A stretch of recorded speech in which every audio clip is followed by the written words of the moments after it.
लगातार 5 दिनों से बारिश हो रही थी। ऐसा लग रहा था जैसे आसमान ने धरती से दुश्मनी निकालने की ठान ली हो। बारिश एक पल के लिए भी नहीं रुकी। हर कुछ मिनट बाद आसमान में बिजली चमकती और उसकी गड़गड़ाहट पूरे गांव को हिला देती। हवा इतनी तेज चल रही थी कि बड़े बड़े पेड़ भी झुकने लगे थे। गांव की कच्ची गलियां अब पानी से भर चुकी थीं। चारों तरफ कीचड़ ही कीचड़ था। उसका पानी धीरे धीरे गांव की तरफ बढ़ रहा था। ये कहानी है धनपुर गांव की और उस गांव में रहने वाले एक गरीब किसान रामू और उसकी पत्नी गौरी की। उनकी कोई औलाद नहीं थी। दोनों एक दूसरे का ही सहारा थे। उनका छोटा सा मिट्टी का घर था। सुनो जी, 5 दिन हो गए, बारिश रुकने का नाम ही नहीं ले रही। मुझे तो बहुत डर लग रहा है। डर तो मुझे भी लग रहा है गौरी, लेकिन डरने से बारिश थोड़ी रुक जाएगी। अगर नदी का पानी गांव में आ गया तो हमारा घर कैसे बचेगा? जब तक भगवान चाहेगा कुछ नहीं होगा। रामू ने बाहर निकलकर आसमान की तरफ देखा। चारों ओर सिर्फ काले बादल दिखाई दे रहे थे। दूर नदी की गरज भी अब साफ सुनाई देने लगी थी। हवा के साथ पानी की बूंदें उसके चेहरे पर पड़ रही थीं। उसने एक लंबी सांस ली और वापस घर के अंदर आ गया।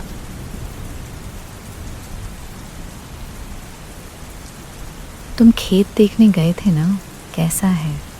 आधा खेत पानी में डूब चुका है। अगर आज भी बारिश नहीं रुकी तो पूरी फसल खत्म हो जाएगी। ये सुनते ही गौरी की आंखें भर आईं। उस फसल के लिए दोनों ने पूरे साल मेहनत की थी। कई रातें बिना आराम किए खेत में गुजारी थी। अब वही मेहनत उनकी आंखों के सामने डूब रही थी। भगवान, हम गरीबों की इतनी बड़ी परीक्षा क्यों लेते हो? गौरी दरवाजे तक आई और बाहर का नज़ारा देखकर उसके हाथ कांपने लगे। घर के सामने बना छोटा रास्ता अब दिखाई ही नहीं दे रहा था। वहाँ तेज बहता हुआ पानी था। आंगन पूरी तरह डूब चुका था। उनकी बकरियां एक कोने में कांप रही थीं। रामू, छत टूट जाएगी क्या? अगर बारिश ऐसे ही रही तो शायद रामू बात पूरी भी नहीं कर पाया। अचानक छत के एक कोने से तेज धार में पानी गिरने लगा, फिर दूसरे कोने से, फिर तीसरे। कुछ ही मिनटों में पूरा कमरा भीग गया। रामू जल्दी जल्दी अनाज की बोरी उठाकर ऊंचे तख्त पर रखने लगा। इतना थोड़ा सा अनाज बचा है, अगर ये भी भीग गया तो हम क्या खाएंगे? पहले इसे बचा लेते हैं, बाकी भगवान मालिक है। दोनों ने मिलकर अनाज ऊपर रखा। तभी बाहर से तेज बहते पानी की आवाज़ आने लगी। रामू ने दरवाज़ा थोड़ा सा खोला और उसका चेहरा सफ़ेद पड़ गया। गौरी, इधर आओ। क्या हुआ? गौरी दरवाजे तक आई और बाहर का नज़ारा देखकर उसके हाथ कांपने लगे। घर के सामने बना छोटा रास्ता अब दिखाई ही नहीं दे रहा था। वहाँ तेज बहता हुआ पानी था। आंगन पूरी तरह डूब चुका था। उनकी बकरियां एक कोने में कांप रही थीं।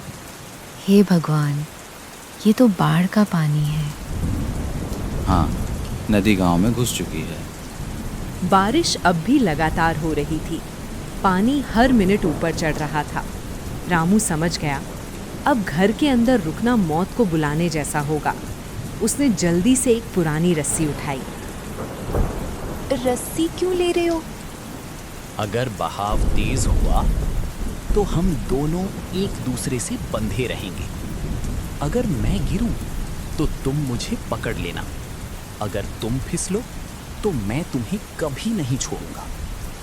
जीते जी आपका हाथ नहीं छोड़ूंगी। दोनों ने एक बार अपने छोटे से घर को देखा। दीवारें भीग चुकी थीं। चूल्हा बुझ चुका था। कोने में रखा भगवान का छोटा सा मंदिर भी पानी से घिर गया था। गौरी ने हाथ जोड़कर आंखें बंद कर लीं। हे भगवान, अगर हमारा घर बच जाए तो मैं हर साल पहला दिया आपके मंदिर में जलाऊंगी। रामू ने दरवाज़ा खोला। तेज बहाव ने दरवाजे को झटके से बाहर की ओर धकेल दिया। दोनों ने हिम्मत करके पहला कदम बाहर रखा। पानी घुटनों से ऊपर था। बारिश की वजह से सामने कुछ दिखाई नहीं दे रहा था। हर कदम बहुत संभल कर रखना पड़ रहा था।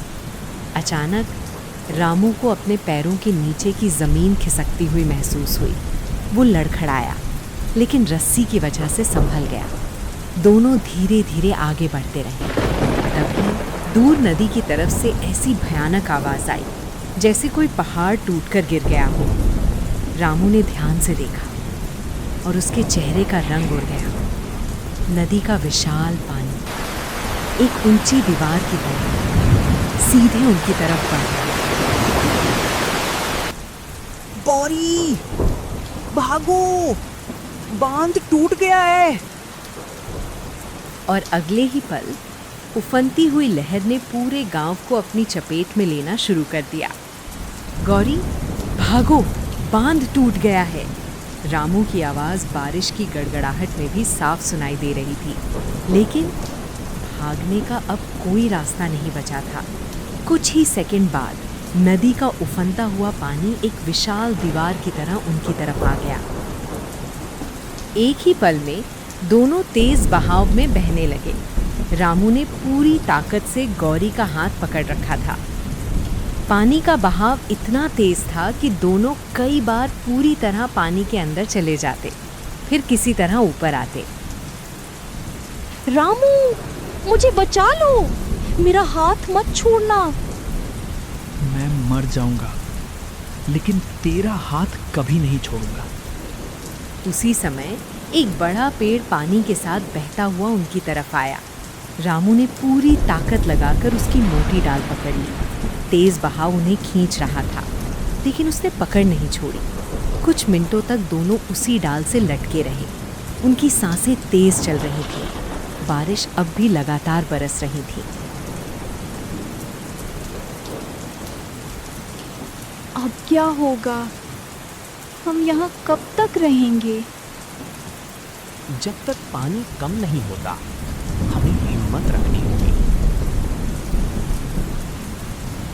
धीरे धीरे ठंडी हवा चलने लगी। दोनों ठंड से कांप रहे थे। उनके कपड़े पूरी तरह भीग चुके थे।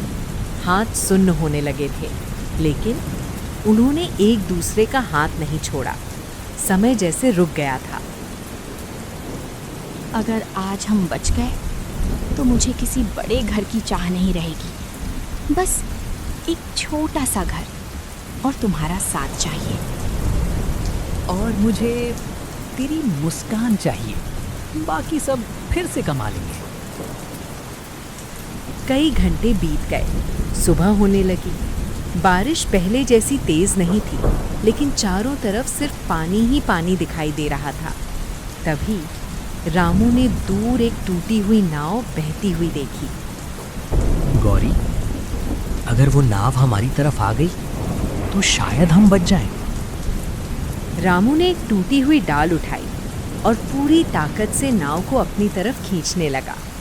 कई कोशिशों के बाद नाव उनकी पहुंच में आ गई। दोनों धीरे धीरे पेड़ से उतरकर नाव में बैठ गए। नाव बहते हुए उन्हें गांव के बाहर बने एक ऊंचे टीले तक ले गई। वहां पहुंचते ही दोनों ने पहली बार राहत की सांस ली।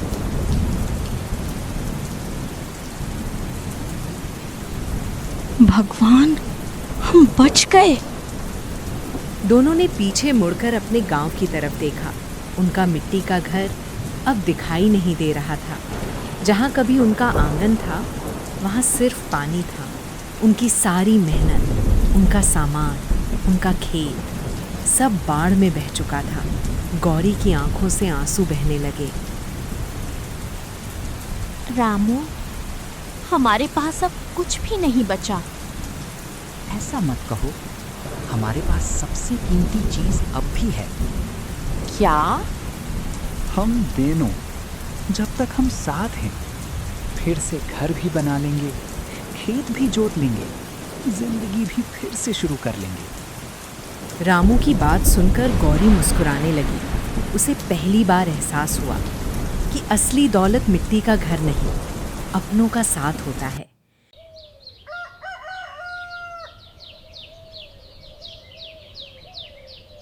कुछ दिनों बाद बारिश पूरी तरह रुक गई। बाढ़ का पानी धीरे धीरे उतरने लगा। रामू और गौरी वापस अपने गांव पहुंचे। जहां उनका घर था वहां सिर्फ टूटी हुई दीवारों के निशान बचे थे। रामू कुछ देर चुपचाप खड़ा रहा, फिर उसने मिट्टी की एक मुट्ठी उठाई। यहीं फिर से घर बनेगा, यहीं फिर से चूल्हा जलेगा और यहीं से हमारी नई जिंदगी शुरू होगी। इस बार घर छोटा हो या बड़ा, मुझे कोई फर्क नहीं पड़ता। बस तुम हमेशा मेरे साथ रहना। जब तक सांस चलेगी तेरा साथ नहीं छोड़ूंगा।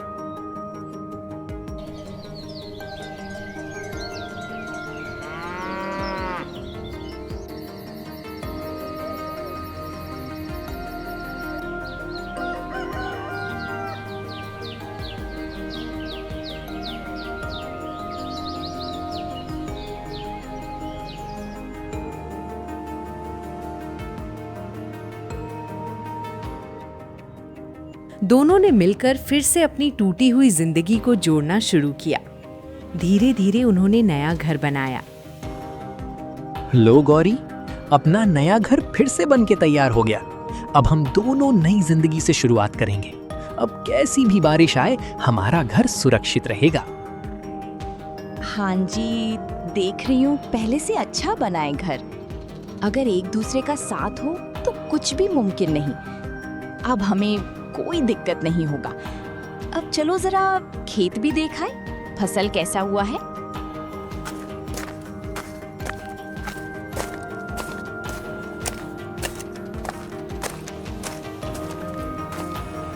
पहली बारिश के बाद फिर से हरियाली लौट आई। इस बार जब बादल बरसे तो दोनों डरे नहीं। उन्होंने पहले ही मजबूत घर बनाया था और सबसे मजबूत एक दूसरे पर भरोसा बनाया था। प्राकृतिक आपदाएं घर गिरा सकती हैं, खेत बहा सकती हैं, सालों की मेहनत मिटा सकती हैं, लेकिन अगर परिवार एक दूसरे का हाथ न छोड़े तो कोई भी तूफान उनकी हिम्मत को नहीं तोड़ सकता। याद रखिए, मुसीबत में सबसे बड़ा सहारा पैसा नहीं, बल्कि अपनों का साथ और भरोसा होता है।